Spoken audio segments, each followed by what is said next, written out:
Sentado diante da mesa do café da manhã, com os olhos turvos, Buck sentia as orelhas ardendo e as costelas doloridas. Somente ele e Loretta tinham se levantado.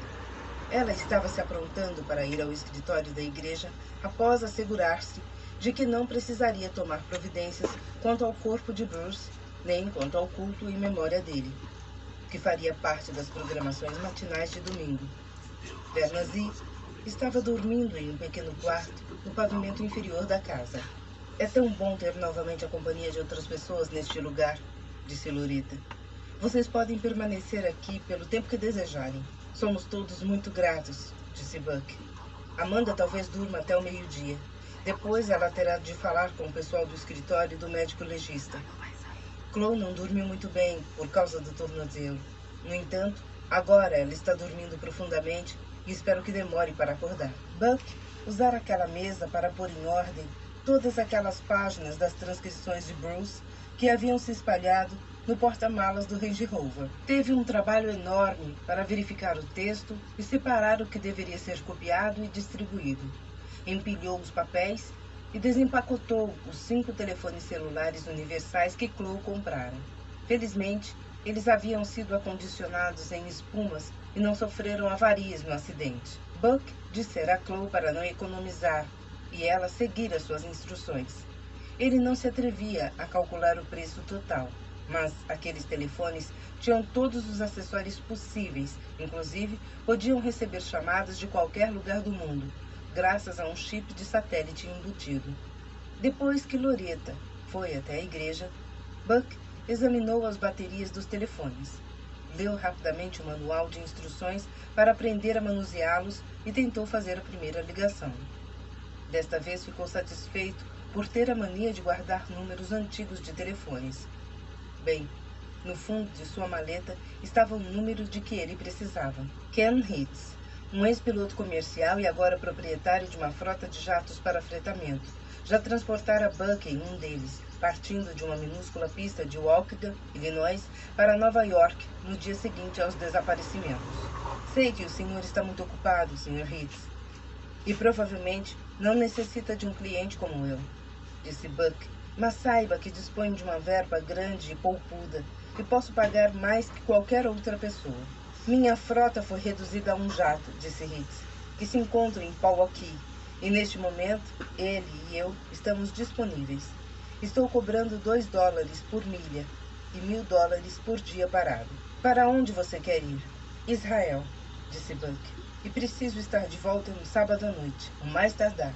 Percurso muito cansativo, disse Hitz. É melhor sairmos ao anoitecer e pousarmos lá no dia seguinte. Encontre-se comigo em Milwaukee às 7 para acertarmos tudo. Finalmente, Hayford conseguiu dormir profundamente durante várias horas, de acordo com McCollum, chegando até roncar. Cerca de 1 hora antes de chegarem a Bagdá, Leon Fortunato entrou na cabina de comando e ajoelhou-se ao lado de Hayford. Não temos absoluta certeza quanto à segurança na Nova Babilônia, ele disse.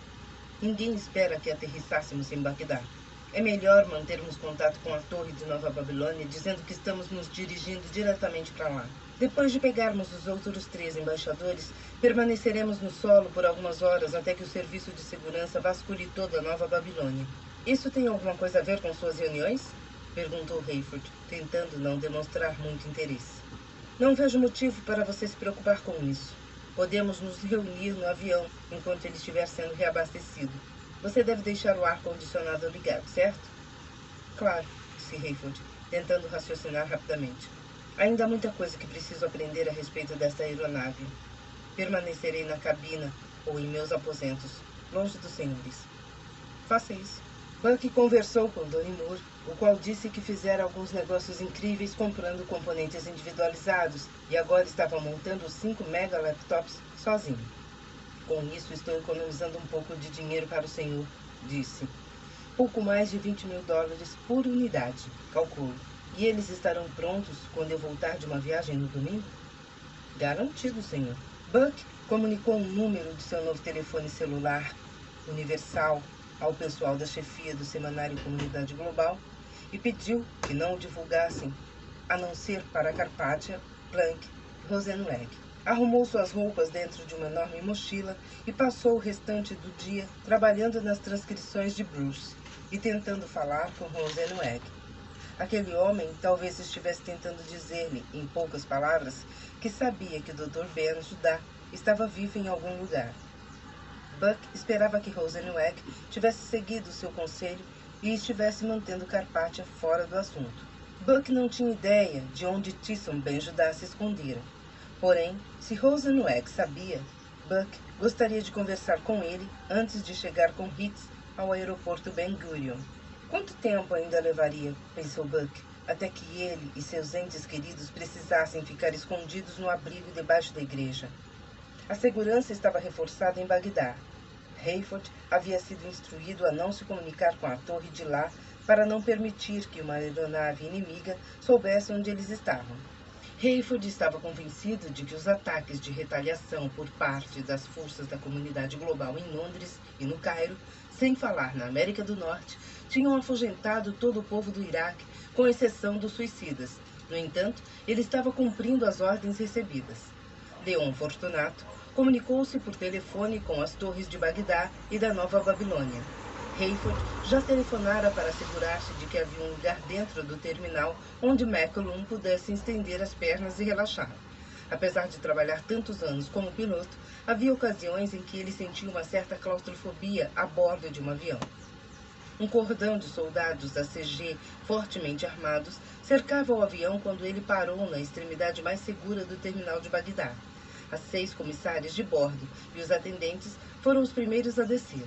Fortunato aguardou que Hayford e McCollum terminassem a checagem pós-voo e desceu com eles. Capitão Steele, ele disse, vou conduzir os 3 embaixadores para dentro do avião em 1 hora. E quando você deseja partir para Nova Babilônia? Provavelmente após 4 horas, mais ou menos. As regras internacionais de aviação proíbem-me de voar novamente antes de 24 horas.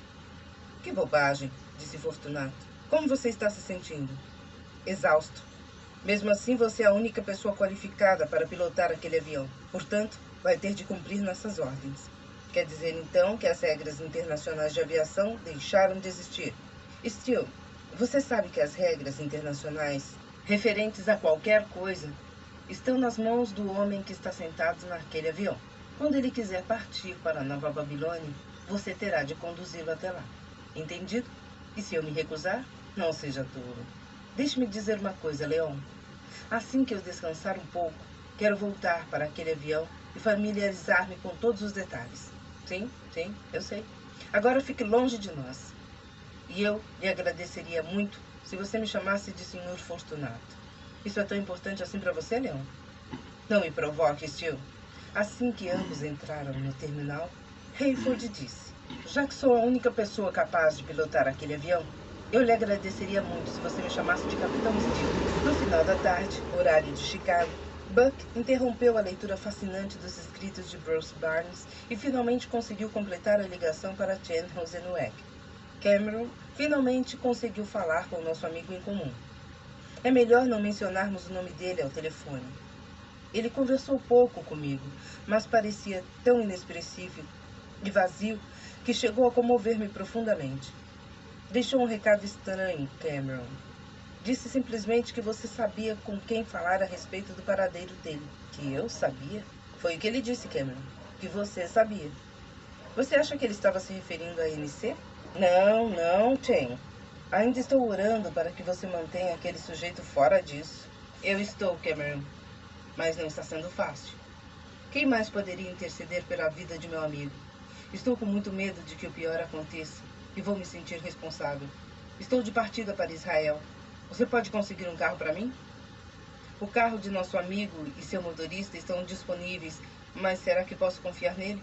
Você acha que ele teve alguma coisa a ver com o caso? Penso que o que ele mais queria era proteger nosso amigo. Então ele deve estar correndo perigo, disse Buck. Espero que não, disse Rosenweg. De qualquer forma, vou me encontrar com você no aeroporto. Vamos dar um jeito de arrumar um meio de transporte para você. Posso providenciar um local para você ficar? Você sabe onde costumo ficar, disse Buck. Mas dessa vez, acho melhor escolhermos outro lugar. Muito bem, Cameron. Há um belo hotel, não muito distante daquele que você costuma se hospedar. e o pessoal lá me conhece. Diante do aparelho de TV, Hayford assistia ao noticiário da CNN, Rede Comunidade Global, procedente de Atlanta e transmitido ao mundo inteiro. Estava claro que Carpathia impusera sua vontade e determinação sobre todos os diretores de telejornais. Embora as reportagens mostrassem cenas horripilantes de guerra, derramamento de sangue, feridos e mortos, todos falavam com entusiasmo da ação decisiva do potentado ao reagir diante da crise e acabar com a rebelião. Os reservatórios de água tinham sido contaminados. Não havia energia elétrica em muitas regiões e milhões de pessoas perderam suas casas em questões de minutos. Hayford percebeu uma movimentação fora do terminal. Um equipamento portátil de TV, incluindo uma câmera, estava sendo levado ao Condor 216.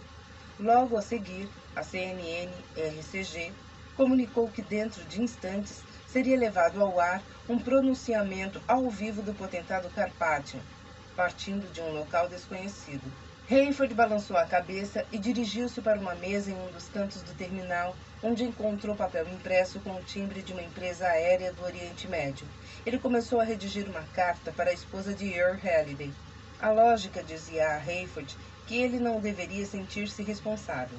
Evidentemente, Halliday havia cooperado com Carpathia e seu pessoal na montagem do Condor 216 muito antes de Hayford saber de sua existência. No entanto, assim que tomasse conhecimento da notícia, a senhora Halliday imaginaria que havia sido Hayford quem conduzira seu velho amigo e chefe diretamente para a morte, e não haveria meios de fazê-la mudar de ideia. Hayford não sabia sequer como Weir fora morto. Talvez todas as pessoas que estavam naquele voo para Granville tivessem morrido. Hayford só sabia que o fato acontecera e que Earl não existia mais. Sentado diante da mesa e tentando redigir uma carta com palavras que jamais explicaria a verdade, Hayford sentiu que uma onda enorme e escura de depressão começava a tomar conta dele. Sentia saudade de sua esposa, sentia falta de sua filha, lamentava a morte de seu pastor, lamentava a morte de amigos e conhecidos, novos e antigos. Como tudo aquilo pôde acontecer? Hayford sabia que não era responsável pelo castigo que Nicolai Carpathia impusera a seus inimigos. O terrível e negro julgamento sobre a terra imposto por aquele homem maligno não terminaria mesmo que Hayford abandonasse seu emprego. Centenas de pilotos seriam capazes de pilotar aquela aeronave. Ele próprio havia aprendido em meia hora. Não precisava do emprego. Não queria um emprego. Não pediu um emprego. Porém, ele sabia que Deus o colocara ali. Com que finalidade? Seria aquele sistema de intercomunicação clandestino engendrado por Earl Halliday uma dádiva vinda de Deus que permitiria a Hayford proteger algumas pessoas da ira de Carpathia? De uma coisa ele tinha certeza.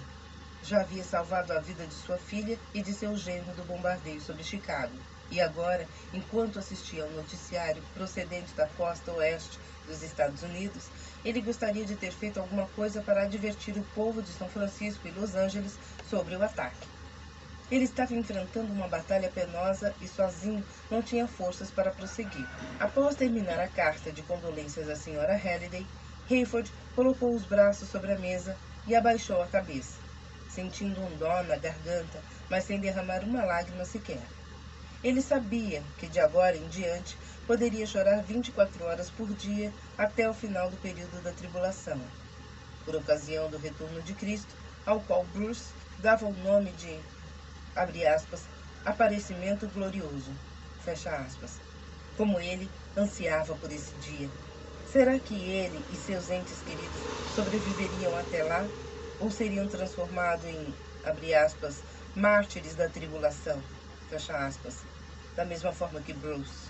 Em momentos como os que estava atravessando, Hayford gostaria de ter uma morte rápida e indolor que levasse diretamente a Cristo no céu. Sabia que estava sendo egoísta. No íntimo, não desejava deixar as pessoas a quem amava e que o amavam.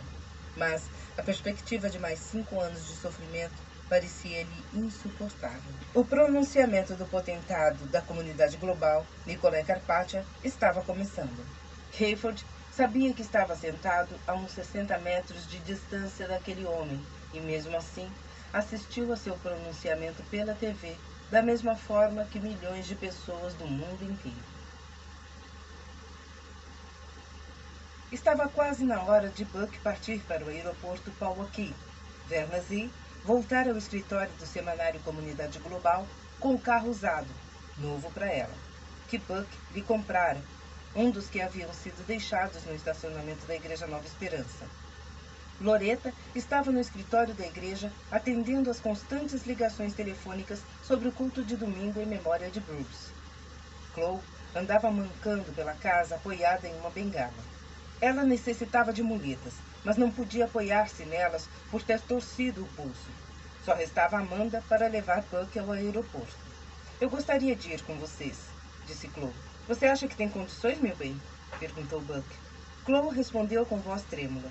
Buck, detesto dizer isso, mas diante de tudo que está acontecendo, não sabemos se teremos condições de nos encontrarmos novamente. Você não está sendo um pouco piegas? Ele perguntou. Buck, disse Amanda em tom de repreensão. Você está mexendo com os sentimentos dela. Tive de dar um beijo de adeus em meu marido na frente do anticristo.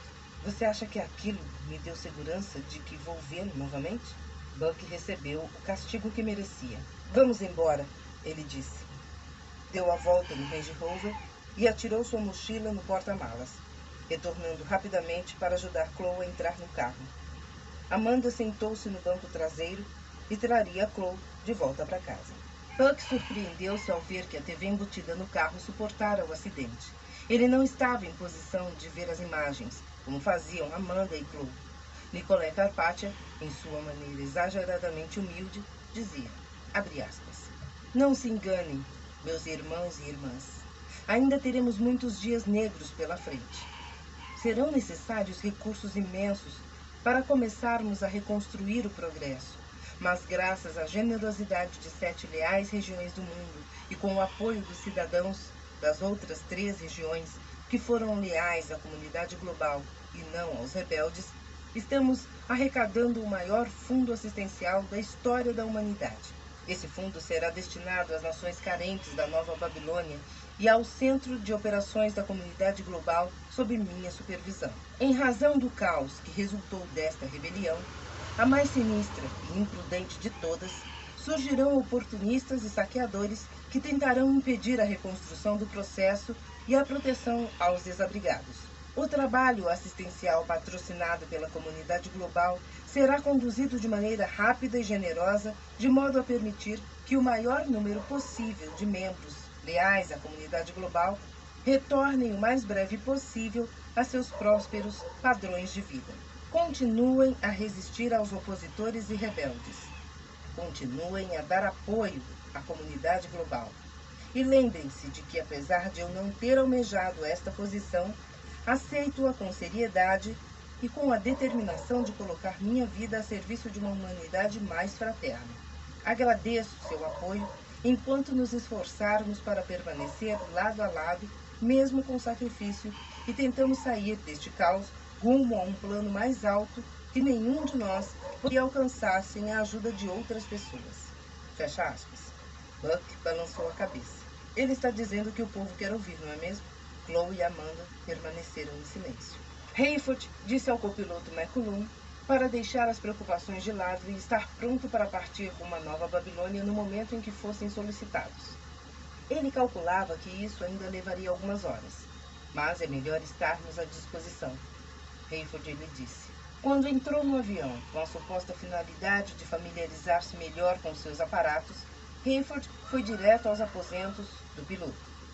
Notou que Carpathia e seus assessores estavam cumprimentando e conversando com os 7 embaixadores leais à comunidade global. Ao sair de seus aposentos para entrar na cabina de comando, Hayford percebeu que Fortunato ergueu os olhos e cochichou algo com Carpathia. Carpathia concordou com o movimento de cabeça e a reunião foi transferida para um compartimento no centro da aeronave. Será mais confortável, Carpathia estava dizendo. Temos uma bela mesa de reuniões aqui. Hayford fechou a porta da cabina e trancou-a. Pegou as listagens de pré e pós-voo e colocou-as numa prancheta com outras folhas em branco, só para disfarçar, caso alguém batesse na porta. Sentou-se em sua poltrona, colocou os fones de ouvido e apertou o botão secreto. O embaixador do Oriente Médio estava falando. O Dr. Rosenweck envia-lhe suas mais sinceras e leais saudações, potentado. Há um assunto pessoal urgente que ele deseja que eu lhe conte. É confidencial? Perguntou Carpaccio. Não creio, senhor. Respeito ao rabino Sion Ben, o erudito que criou tanto furor com sua mensagem controvertida? Ele, disse o embaixador do Oriente Médio. Parece que sua mulher e 2 enteados foram assassinados por fanáticos e que o Dr. Ben Judá está escondido em algum lugar. Ele não poderia esperar nada melhor, disse Nicolé. Hayford sentiu o arrepio de sempre, quando a voz de Carpaccio adquiria um tom solene. Concordo plenamente com o senhor, potentado, disse o embaixador. Não sei como aqueles fanáticos permitiram que ele escapasse de suas mãos. Mas o que Rosenweck quer de mim? Ele quer que o senhor interceda a favor de Ben Judá. Interceder a quem? Creio que aos fanáticos, respondeu o embaixador, caindo na gargalhada. Hayford reconheceu a gargalhada de Carpaccio e percebeu que os passageiros aproximaram-se dele. Calmem-se, cavalheiros, disse Carpaccio. Talvez eu deva concordar com o pedido de Rosenweck e conversar diretamente com o chefe da facção fanática. Eu lhes daria meu total apoio e talvez fornecesse alguma tecnologia para ajudá-los a encontrar sua presa e eliminá-la com urgência. O senhor está falando sério, potentado? O que devo dizer ao Dr. Rosenweck? Perguntou o embaixador. Dê um tempo a ele. Seja difícil. Diga-lhe que você não encontrou um momento apropriado para conversar sobre o assunto comigo. Depois de algum tempo, diga-lhe que tenho estado muito ocupado para tratar disso. Finalmente, você poderá dizer-lhe que prefere manter-me neutro sobre o assunto. Muito bom, senhor.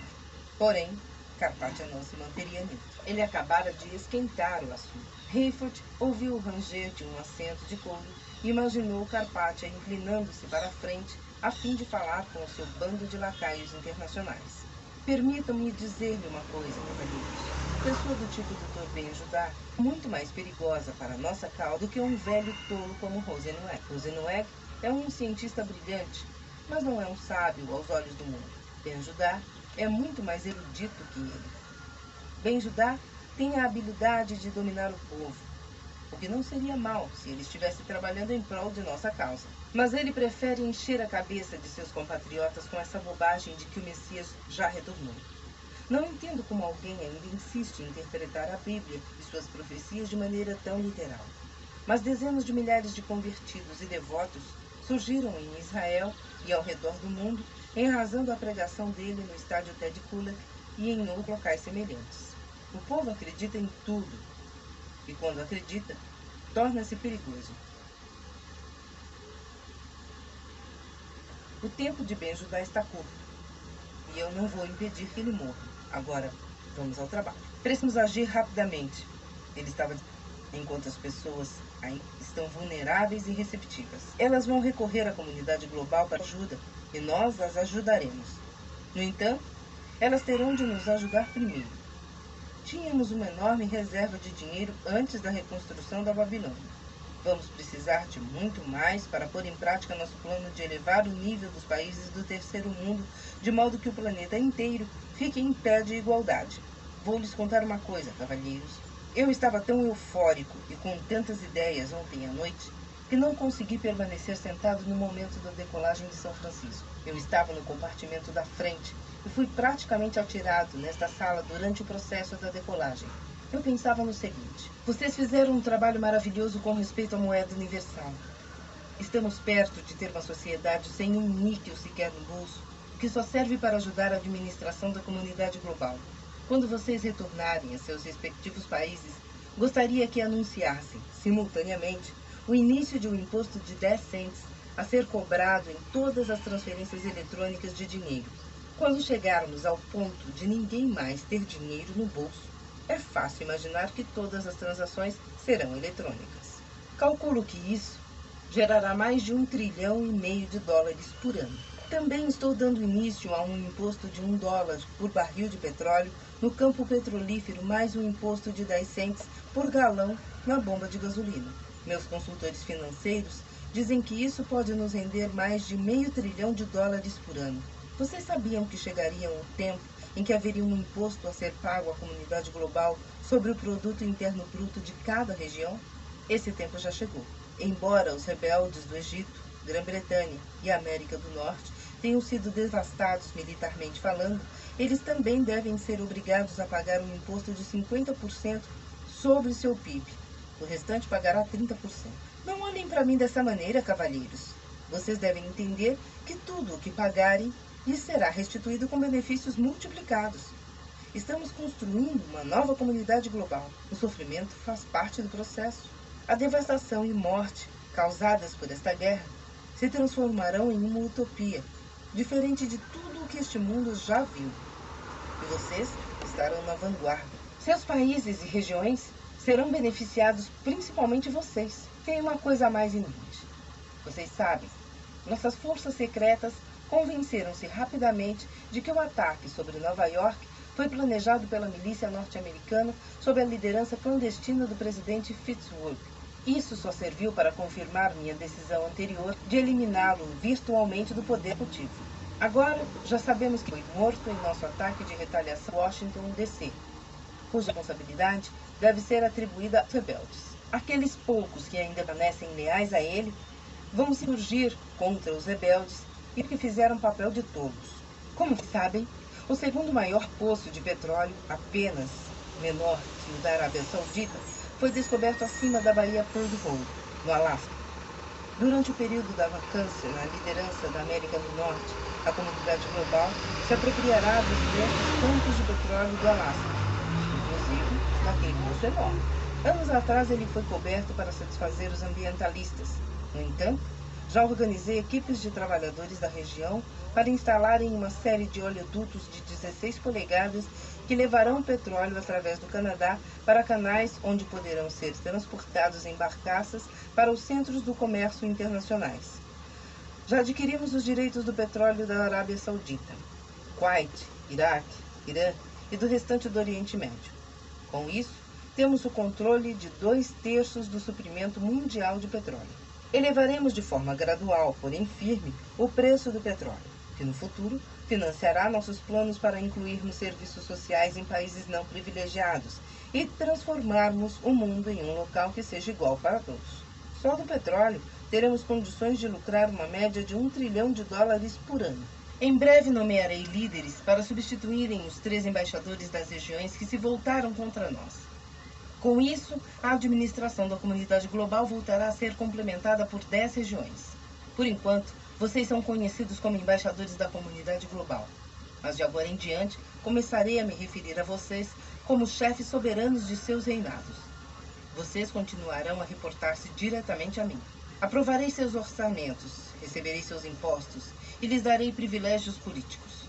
Alguns criticarão esse procedimento por deixar transparecer que todas as nações e regiões passarão a depender da comunidade global quanto às suas receitas e que temos controle sobre o destino de seus povos. Vocês sabem que não será assim. Sabem que sua lealdade será recompensada, que o mundo será um lugar melhor para viver e que nosso destino é uma sociedade utópica baseada em paz e fraternidade. Estou certo de que todos vocês concordam que tem havido muito antagonismo por parte da imprensa mundial.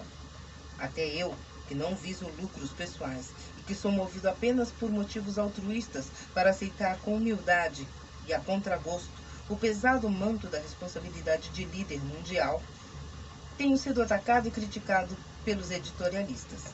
A habilidade da comunidade global para comprar todos os principais meios de comunicação eliminou isso.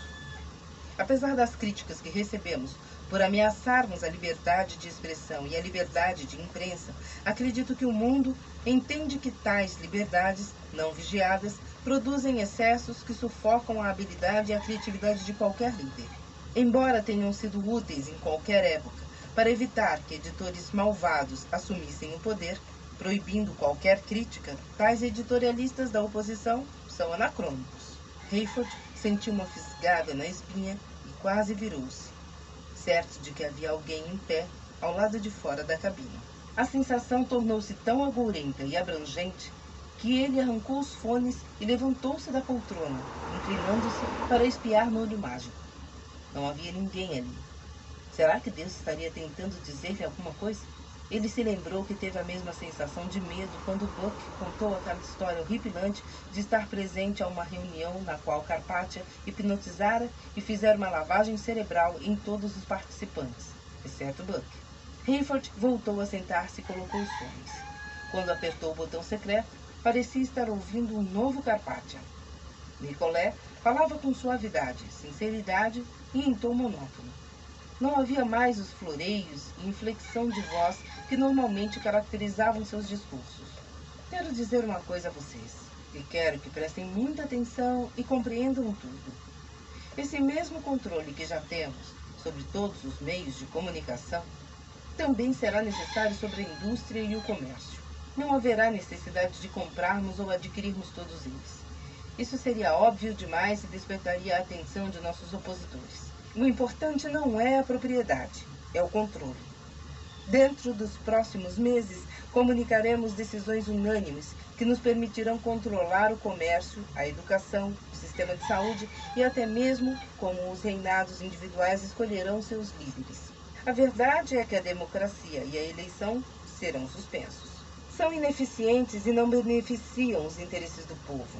Proporcionaremos tantas coisas ao povo que ele entenderá rapidamente que esse procedimento é correto.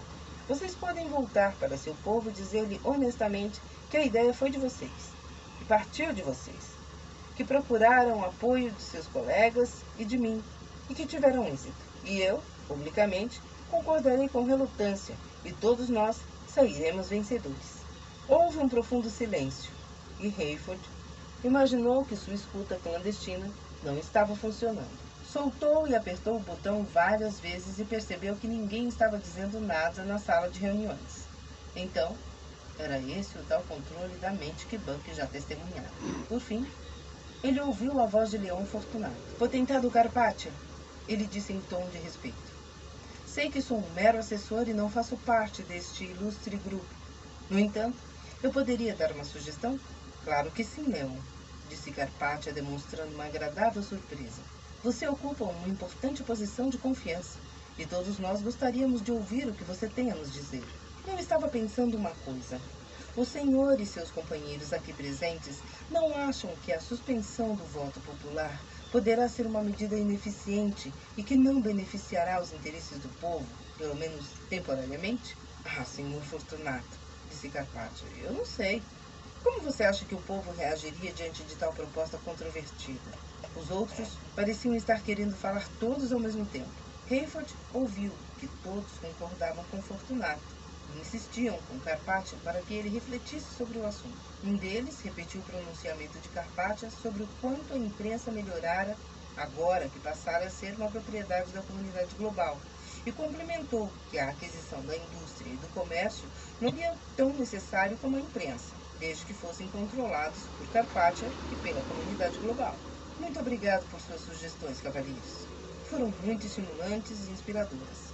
Vou assimilar todas elas e em breve vocês serão informados sobre sua disposição e implementação.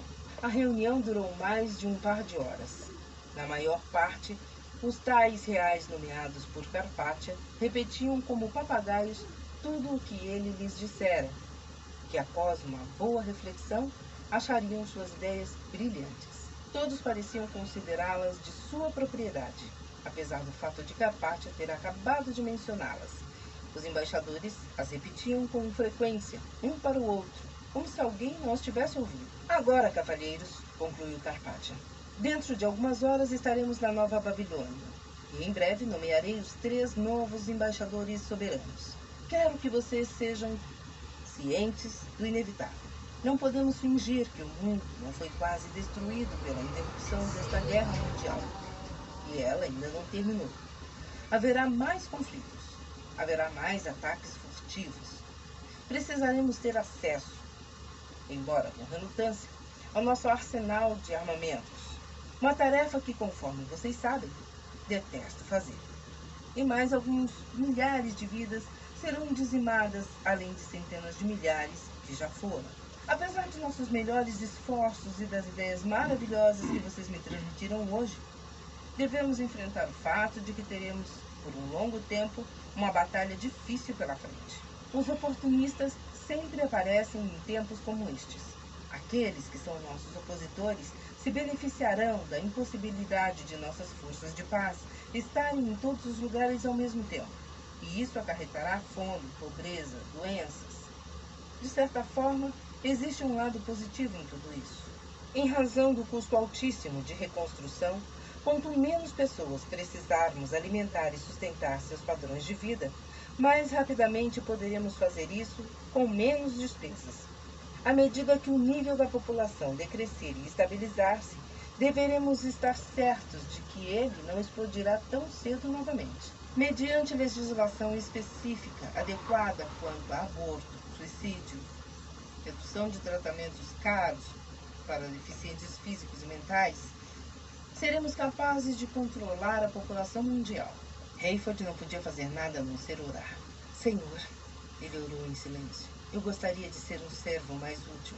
Será que não existe outra função para mim? Será que eu não poderia ser usado em algum tipo de oposição ativa ou de julgamento contra este maligno? Posso apenas confiar em teu propósito. Protege meus entes queridos até que eu possa ver-te em toda a tua glória. Sei que já me perdoaste por meus anos de incredulidade e indiferença, mas isso ainda pesa sobre mim. Obrigado por me ajudares a descobrir a verdade. Obrigado por Bruce Barnes. E obrigado por estares ao meu lado durante esta batalha derradeira.